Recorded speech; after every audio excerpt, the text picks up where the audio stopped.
Gundam.tk presents Double O Riser.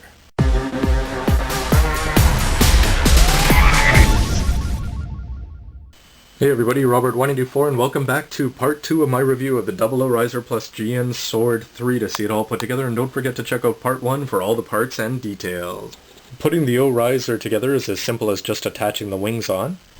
Maybe I need to buy some sort of a flyby motorized base. Just pop the legs onto this cool looking waist unit and then slide that in. Then just add the arms and the GN drives like this. Legs and body together and you've got probably one of the coolest high grade models ever made. Now why do I think this kit is so awesome? Well, posability, because really there's nothing you can't do. You've got hardly any skirt to get in the way. The ankles, as mentioned, can do pretty much anything. The legs are great, the arms are great. It has articulation here at the torso in 2 parts, which is something the 1/100th kits do not have. With the GN drives, you're able to bring them forward as a shield, and you're able to put them both back as he goes flying off. And the arms, there's pretty much nothing that they can't do. For size comparison, you can see that the Reborn's Gundam towers over the Double O Gundam. The height does look right up against Char's Zaku 2, with really only the GN drive keeping this guy from really looking like a little scrawner. And here it is next to the Master Grade Victory Gundam, whose review you can check out at gundam.tk. Here's a look at the Double O Gundam weaponized with its GN Sword 2s and the shields on, which I should note they come with the O Riser if you buy these as separate kits. But today I really want to look at the Double O Riser, so when you put the back on, in addition to the peg, it also locks in fairly well up at the top. And welcome to weight issues. A lot of those weight issues can be fixed though by bringing the legs backwards, which this kit's incredible posability allows you to do with no difficulties. Putting on the binders on the side is even better than the 1/100th kits, because once you've bent this up, it's actually going to lock into the GN drive and to the shoulder mount. So excuse the noise from my turntable, but here you get an idea of the overall width of the Double O Riser, because he went from being a little scrawner to being absolutely huge. Well, wide. The wings have a lot less weight issues than I expected, and you're able to bring them forward. I have it in the same pose that I did before, but with the back on, no problems with weight there. Though I wouldn't try this without something propping him up at the front or an action base behind him, you can actually have everything arcing backwards and still pull off some pretty cool poses. The GN Sword 3 connects in nicely with a peg on the back of the forearm, and if you put more weight on the front, you're actually able to put more stuff in the back and not have any problems, and I think the effect is pretty cool. Here is the exact same unchanged pose with the Riser sword attached on. It takes a while to get around here, eh?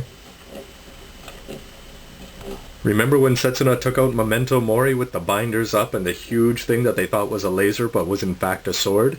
Yeah, actually you can pull this off with this high-grade model pretty well.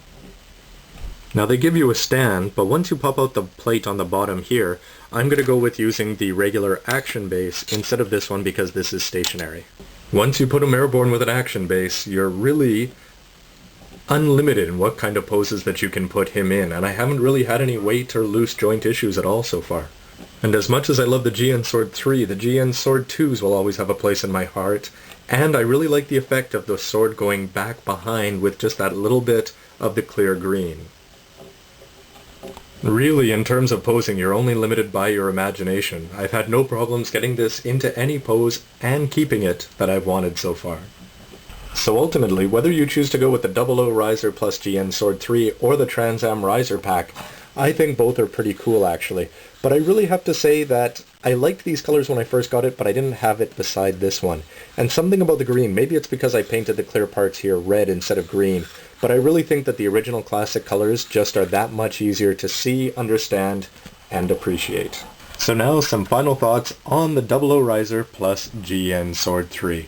And I have to say, I was very excited when I bought this kit back when it was in the Trans Am Riser mode, and I have to say, I thought this kit was great when I got it. It's got all the same features, everything's great, and I thought the color scheme was good until I put this one together, because there's just something about it being in its original colors that, as cool as this is, I have to give this one the nod. So if Bandai had sold this one first, I probably would not have given them the extra 2,000 yen for this one.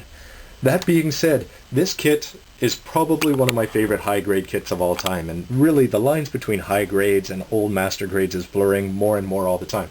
This is 1,000 yen, I think, just for the Double O Gundam, and the posability and the weapons they give you, it's great. Throw in the O Riser and throw in all of the effect parts here. You're going to get all of these, just these pink parts here. Makes it worth the 2,000 yen to buy the combination pack, of course. But it's just the playability, and so far, I really thought there would be weight issues, but with a kit this small, I've had nothing at all. So slap it on, a green lightning base with a green action stand, and you know what?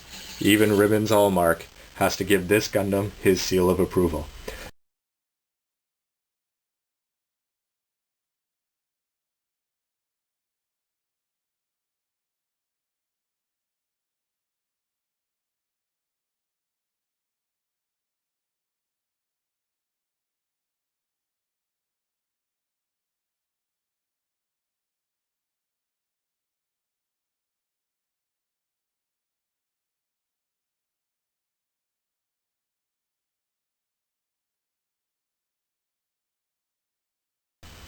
Do you seriously think you can beat me?